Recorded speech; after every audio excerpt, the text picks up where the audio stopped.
and track while I'm here.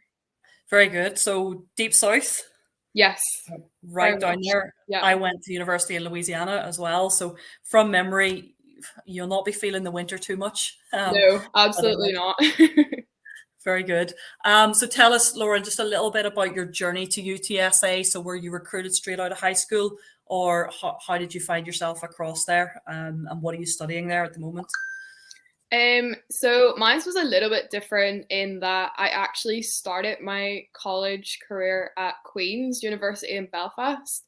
So I took 2 years I'm studying psychology, and I took 2 years in Queen's, and then I transferred to UTSA for my third year. So I was able to transfer all my credits across and got in contact with my coach, who's Kareem, and he sort of like had a chat, a couple of Zoom calls, and it actually happened that by the time I was transferring, I didn't come for an official visit.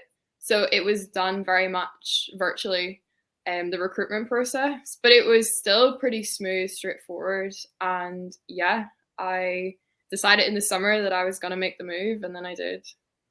Very good. So the process of transferring, so it sounds like that was pretty smooth. You'd done 2 years at home and you Mhm. managed to jump into year three in Texas. So I assume you got credit for everything you'd done and you had good grades, and that made it really simple.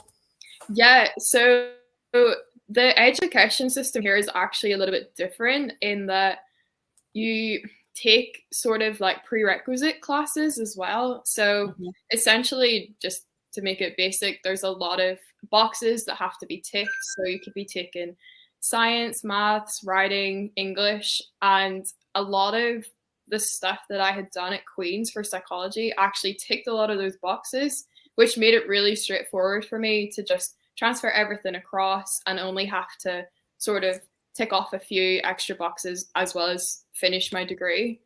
Yeah. So yeah, it was pretty straightforward. Just a few forms to fill out to make sure the credits matched up, and that was basically it. Yeah. Excellent. Okay. And you mentioned your coach there that recruited you. So Kareem, I believe it's Kareem Street Yeah. Thompson, former Yes. Olympian. Yeah. Very good. So yeah, pretty high profile coach there as well. So what about your level of athletics? Like you mentioned, you were at university in Belfast and so on. What was your kind of journey into athletics, and what level did you get to prior to being recruited then? So I started track a little bit later. I know a lot of people tend to start running when they're like 7, 8, 9 years old, but I actually didn't start till I think I was 14, turning 15. And it was mainly that summer, actually. I remember it really well. Me and my mum went to Ulster schools, and I think I seen you there, Laura, potentially, back Yeah. in the day. And hadn't any clue what was going on. Qualified for Irish schools and ended up winning those. And then obviously from then on you go to Schools International, etc. So the journey just sort of progressed on its Mm. own. And I found myself actually competing at a high level quite early on in my career, which a lot of athletes don't usually get the opportunity to do, which I think has been very beneficial because the likes of World Junior Championships, Diamond Leagues, just getting all those like senior competition opportunities as well as at my age group level, like just Yeah. before I made the move to UTSA.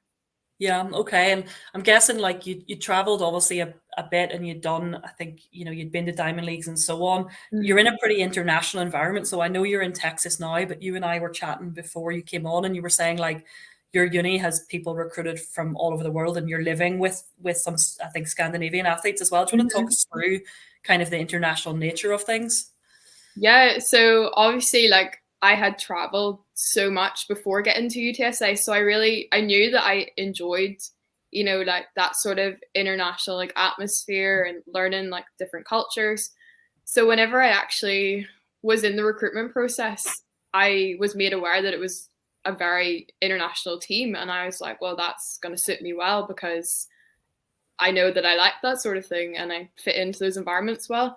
So I think the majority of our team is international. We've got people from Japan, South America, all across Europe, Africa, all over the place. So I really like that. And yeah, I was saying that I live with 3 Norwegian girls, but I haven't learned any Norwegian, so don't test Yeah, me on that. But I bet they haven't picked up your accent either. no, they haven't. No.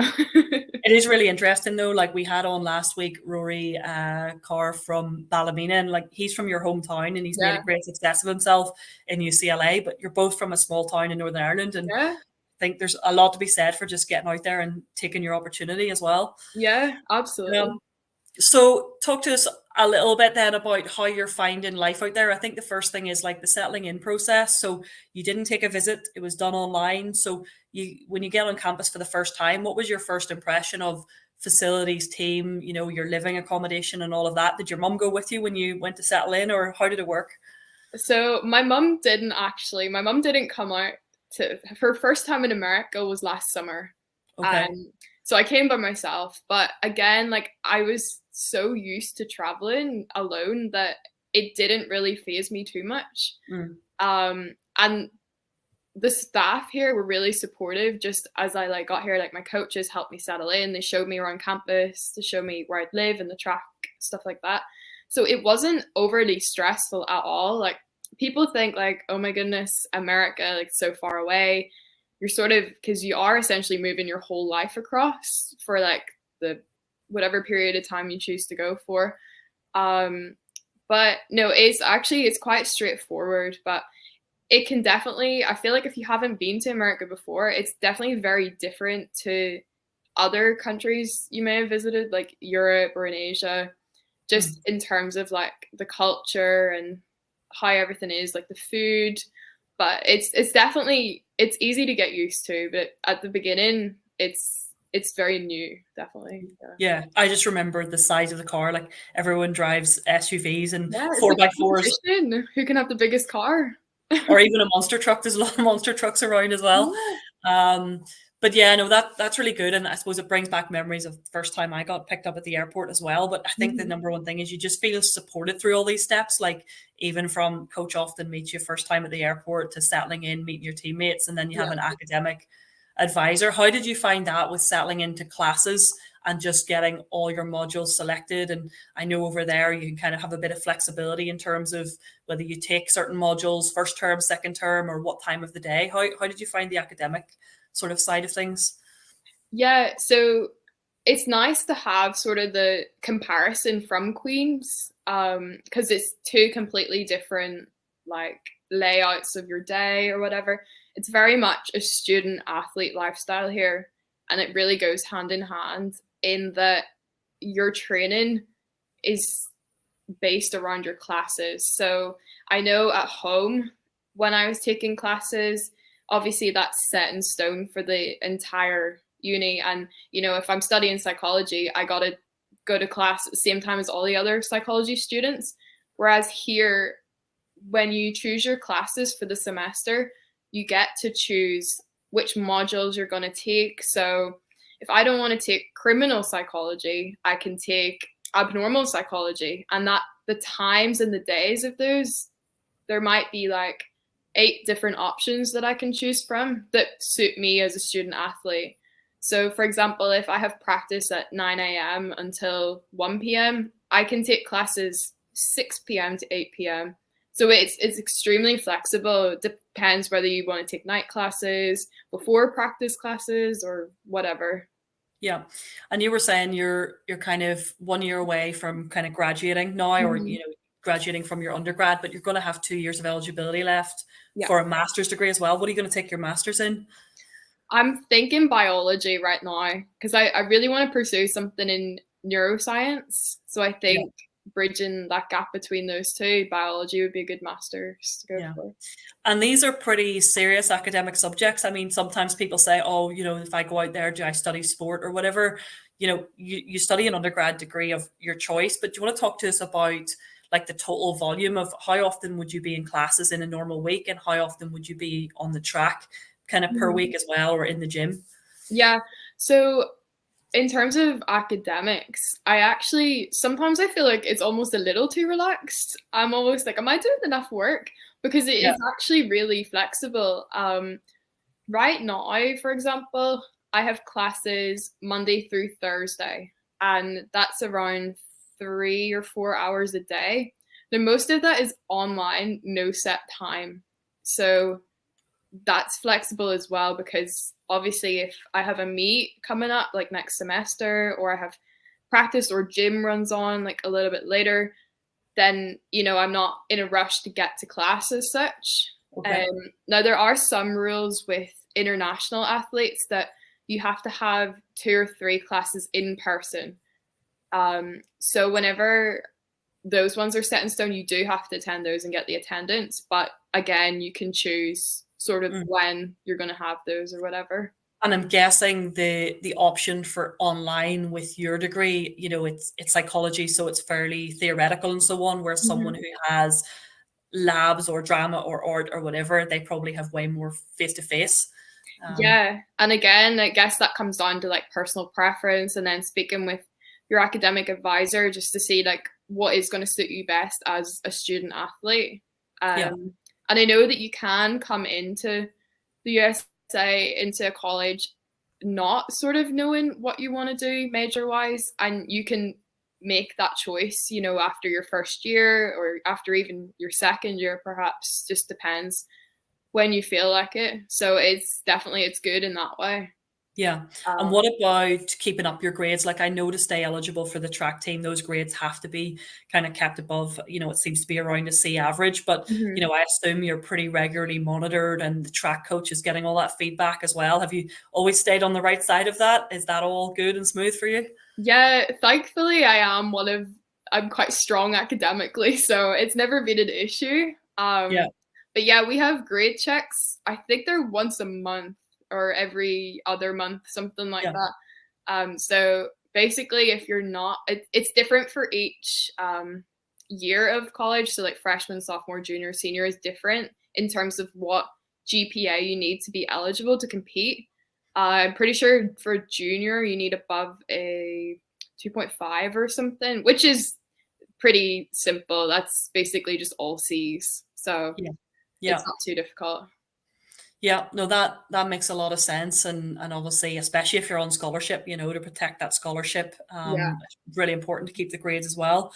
Okay, so commitment to the track, and how many days a week are you over there on the track? How much gym are you doing? Like, do you want to talk us through a kind of a Monday to Friday, or even Mhm. Saturday, maybe you're 6 days a week, just so we can see Yeah. how that lays out? Yeah. So I'm on track 5 days a week, and 3 of those days we're in the gym. Um, and then we have our 2 recovery days. So those are usually like bike or general strength. And those are on Thursdays and Sundays. So usually we start off the week is sort of like a strength based day. Like you've got your accelerations and your gym. And Yeah. then you go through, there's a lot of volume on like Tuesdays and Saturdays. And then the other days are more like strength based again, but technical. Mm. So it's a pretty busy week. But it makes it easier that obviously with the weather here, we train pretty early in the mornings. So practice starts at 9 a.m. And then obviously we have weights at 12 p.m. So usually you are finished by about 2 p.m. and then you can go into like the training room and get your physio and stuff like that. So it's a pretty packed morning, but after that, like you've got time for classes and your day's pretty free. Yeah. Very good. Okay. And what about, I've seen some great videos of the facilities and recent upgrades and everything at UTSA, but it seems like really extensive weight room. And I know you guys will be outdoor track rather than indoor, but do you want to talk to us about how those compare to maybe what you had at home Mhm. and what other facilities there are in terms of like strength and conditioning, medical as well, are there physiotherapists and things? Mhm. So yeah, when I was back home, I know we were discussing about like youth academy, stuff like that. And the gym that we have in Jordanstown is like I thought that was huge and it's great facilities, but once you come to America, like everything's bigger in Texas, as they always say, but it absolutely is. The weight room is huge. So you've got absolutely everything you need in terms of like lifting, platforms, weights, everything. And then obviously So that's on campus. We have our weight room, and we also have a training room on campus where we have like our physios and trainers in there. And that's where like we do most of our recovery after weights. So that's like your ice bath, your hot tub, your recovery boots, things like that. When you come back over to Park West, which is our track, we obviously have the big outdoor track, and we recently got a new field house over there. So now track has their own training room. So we've got bigger facilities there. We have locker rooms, we have like kitchen, things like that over there. So yeah, no, it's much easier now to sort of get in with like the physio and see the trainers more often when you're like at the track compared to like having to go to weights type thing to see that. Yeah. And just to be clear for the listeners, so you're on a full ride scholarship, so this is all included, right? You don't pay for Yeah. gym, you don't pay for physio. Yeah. And yeah, really all of your life supported through that. I believe even your books are paid for. Yeah, thankfully. Yeah. Okay, so kind of talk us through then competition seasons. So I know it all really kicks off competitively post Christmas. And I know things all happen a little bit earlier than like the European season. Do you want to talk about how kind of indoors flow into outdoors, and also like point scoring and how that works and what are the priorities? Yeah, so it's very different here competing. The season, yeah, it starts around the same time for indoors, but outdoors, I know at home there's usually a bit of a gap between indoors and outdoors. Here, there's not really that. It's sort of straight from one to the other within a week or two. Which last year I was a little bit worried about, but it actually turned out for the better, so that was fine. But in terms of competing, it's more of a build into the season because obviously the main things are conference and nationals and obviously regionals outdoors. So it's more you're building your training up to conference and then you're peaking and then you go into nationals and then outdoors. So it's instead of going like being ready to like perform at your peak in the first meet, it's definitely more gradual than I think I've seen in like the European season. Yeah. And of course then it ends pretty early. So you almost get two seasons outdoors as well. You have your collegiate season, which ends mid-June, and then you come home for the European season. So Very good. Yeah, I think it's a good message about that kind of slow build up as well. So I know, and conference is really whenever you're being recruited, I know coaches are really focused on like, are you going to score at conference? And I yes. think, coaches really look for, those in the top 8 will score. How has the conference meets gone for you so far? Yeah, the conference meets, they're very interesting in that there's a lot of people there that I Yeah. didn't think there was gonna be. Yeah, it's very much like gives the same vibes as like an international competition. So for anyone that's maybe made like Europeans or worlds, like it's same sort of vibe in that all the teams are going crazy for whoever's competing, and it's very like great atmosphere type of thing. Yeah. So obviously it's like conference is points based, and then you can win your own individual medals for your events, and then obviously the higher up you finish in your event, the more points you get, and that then allows your team to win the conference essentially. Yeah. And you're running the relay as well, so I bet Yeah. you're kept busy on conference weekend. And Yes, that's the thing absolutely. is, when it comes to conference, is being ready and is being available to, Yeah. the team try to cover all the events and pick up as many points as possible. Haven't been called up to a 4x4 yet, fingers crossed. So But it could happen. could happen, but hopefully not. Yeah. What would you say is your standout moment so far? Like the places you've been, the things you've seen, the performances you've had. What would you say is like that thing that really sticks out as the best moment so far? I think I have two from like just from last year. My first one was running sub 24 for the first time, so running 23 because I had been hitting like low 24s indoors, and obviously 200 was never my strongest event until I did move to the US, and now it's my favorite even though I used to hate it. But yeah, so I was hitting like low 24s all of indoors, And, my goal for outdoors was to just hit that 23.9. And then I managed to run it at one of the UT meetings. We took the bus over there, and then I managed to get like well below 24. So that was definitely, I was delighted with that. And then Yeah. I think the other one was making regionals outdoors. So they were in Sacramento, California. And that was just a great experience. I mean, when you're running, I know that the west of America, the west prelims are like really difficult. So it's almost like running in the NCAA, like the national meet.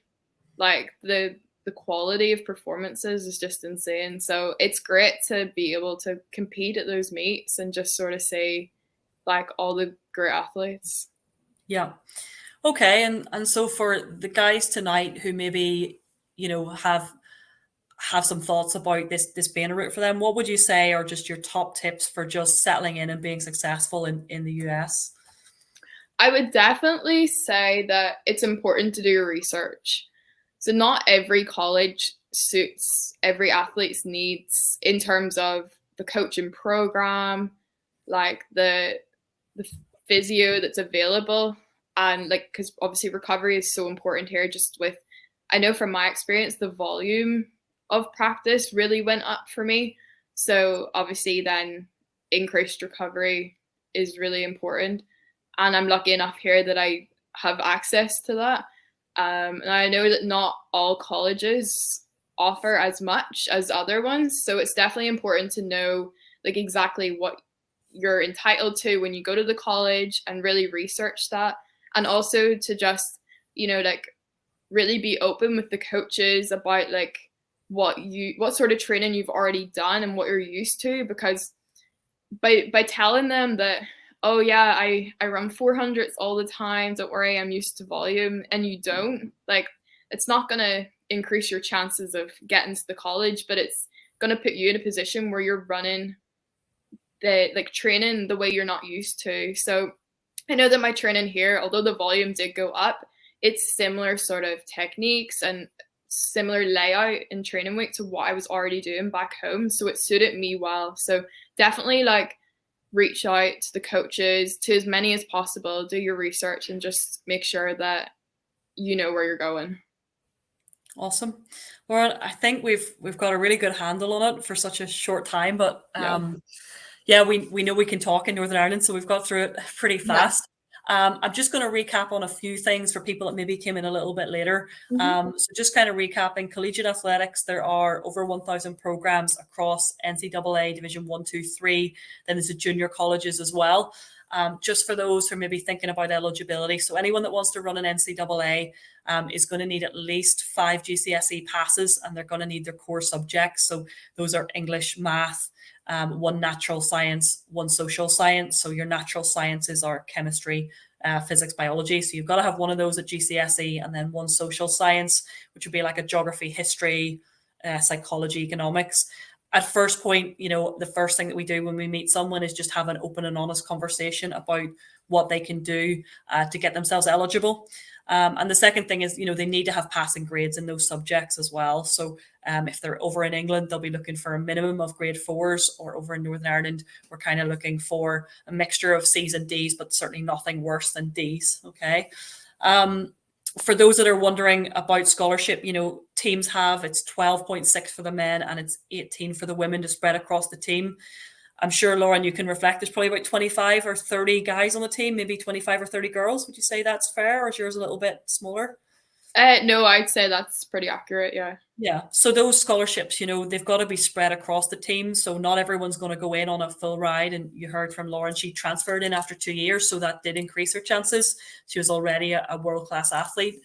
For someone going in at 18, that coach is always going to want to incentivize them to be, getting better every year. So often athletes are going to go in on partial scholarships. Would you agree with that, Lauren? Have you seen others that are on partials? Yeah, and I know that it's definitely possible that, if you're proving yourself to be there for conference and be available for other events, that there is chances to sit down and, retalk your scholarship at the end of each year. So if you Yeah. go in on a partial, like that's not set in stone type thing.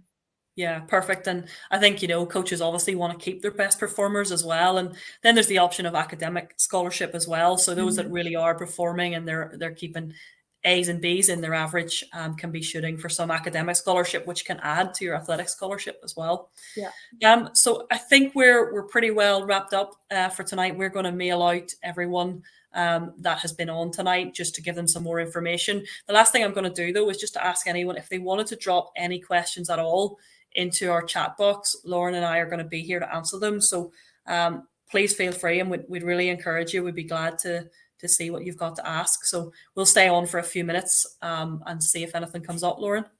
Perfect. Thank you so much, guys. Thank you, Lauren. It's really good insights academically as well, which I'm sure people really value. Yeah.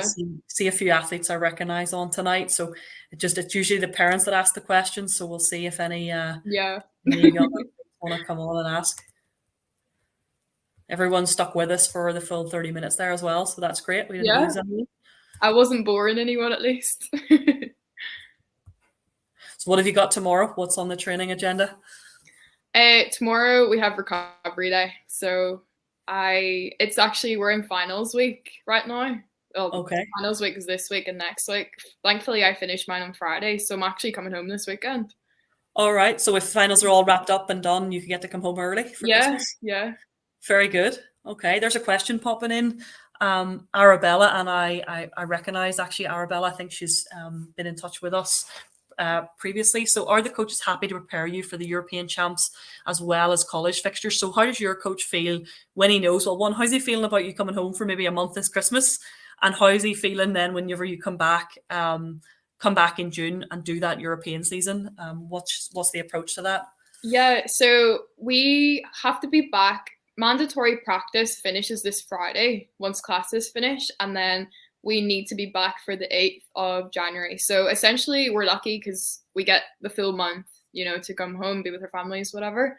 So I think as long as you're updating him on like that you're actually training at home and you're not just sitting eating your Christmas dinner, he's pretty happy for me to go home or the other athletes, as long as we're working. In terms of like international meets in the summer, I know that from my coach is very for that. Like he actually prepares. I know for a lot of, obviously I'm not under 23 or anything anymore, but a lot of the girls and guys on the team are under 20, under 23. And he's very keen for them, to go there and to be peaking for those meets. So although the conference and making nationals here is high priority, so is that. So they still will set you. It's not as if your season ends in June and your coach sort of says, well, off you go back to your coach back home. You still get your programs, and you have the choice to. I have the choice to stay here all summer if I want to use the facilities, use the coaching, the trainers, whatever, and then just come home for my meet and then come back, or you can leave when you want. It's very flexible, but there's a lot of support. Yeah. And if you go back home, does the coach provide you with things that he's asking you to do? And my second question is then, would you reconnect with maybe your original coach back at home? And I know you came from a great program. Yeah. Yeah, I think that's a personal choice. Definitely, whether you want to like reconnect with your coach or not. I know that definitely in my case I do, and I stay in contact with my coach still while I'm here. So yeah, you're given like your programs from your coach at college, and then you can essentially follow that once you come home to Europe. Yeah. Pretty well, yeah.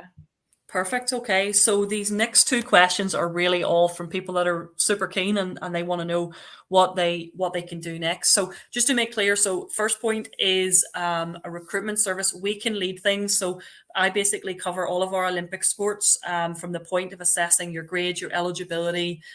We can give you advice for your SAT. So essentially, I'm going to type in my email address into the chat box. You can drop me an email and we can just start off the process with just having a one-to-one consultation.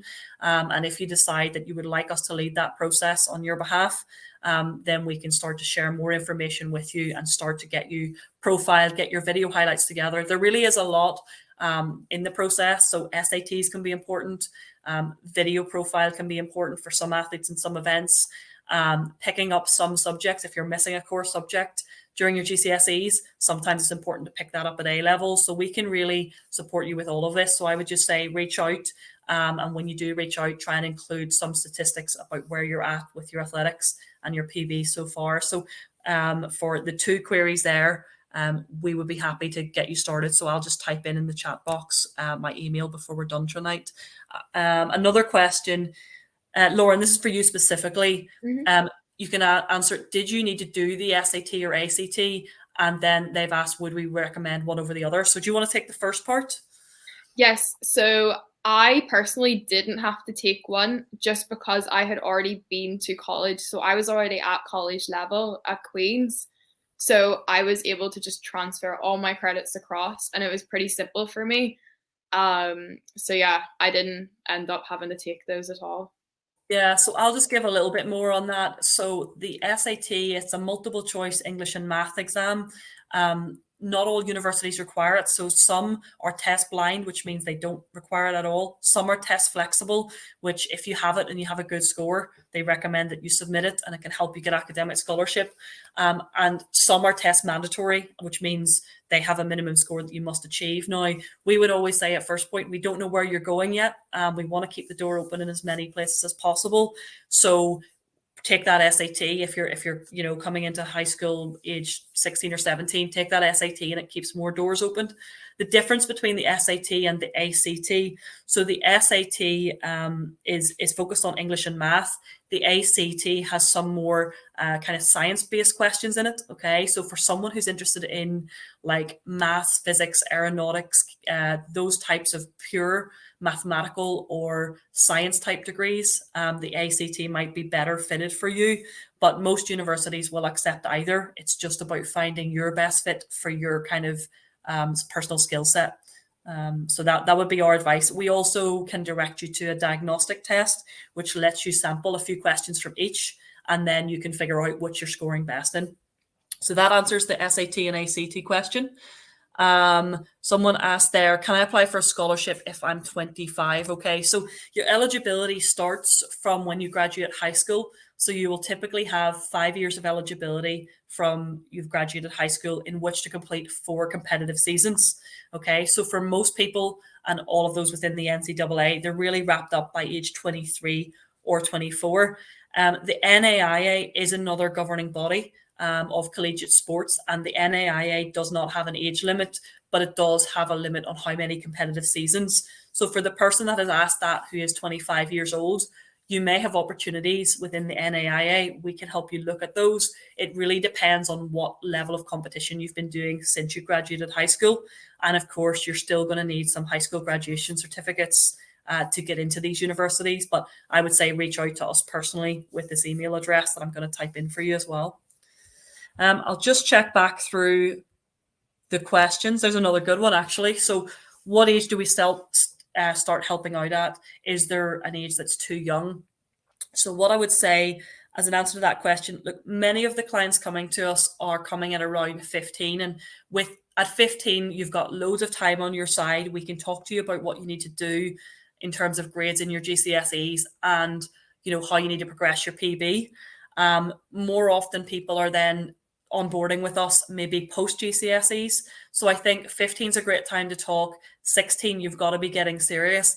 And really, if you're going to go in year 1 of your degree, you're most likely going to get recruited 1 year out. And coaches are right now making their offers this November. Their final offers are being made for 2024. So for that to happen for you age 17, you've really got to be in the process at 16. So I would say get yourself informed and educated at 15 to make sure you're in the best position. We're seeing some people as well, the really best athletes we're seeing this year actually have offers just after their GCSEs. And it's up to them whether they choose to accept those offers so early or not. So hopefully that answers that one. I'm just going to review these questions. Do we have a branch in the UAE? So I'm sure you've seen that we travel there regularly, and we actually are partnered with Ultimate Athletics, and we have 3 great signed athletes from Ultimate as well who are all making their way. So we're regularly in the UAE, and we can do face-to-face meetings there. But of course, we're able to jump online at any time and do a one-to-one consultation. But in terms of placing athletes, we're very focused on America. So we are focusing on American sports scholarships. We're not placing people in other countries of the world.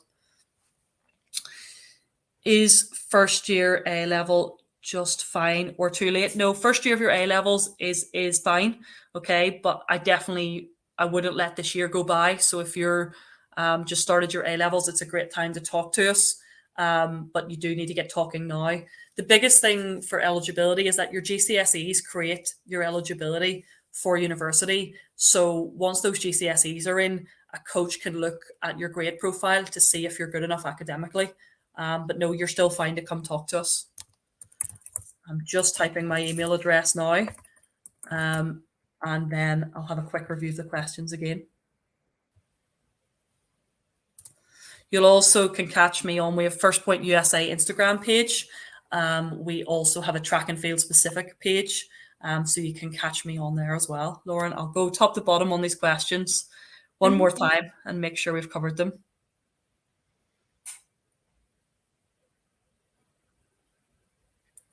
Yeah, so we'll send out a full kind of overview tomorrow of just all of the resources, our guidebook as well. And I've written some feature articles which just have some guideline standards that can help people to figure out what divisions they might be aspiring to as well.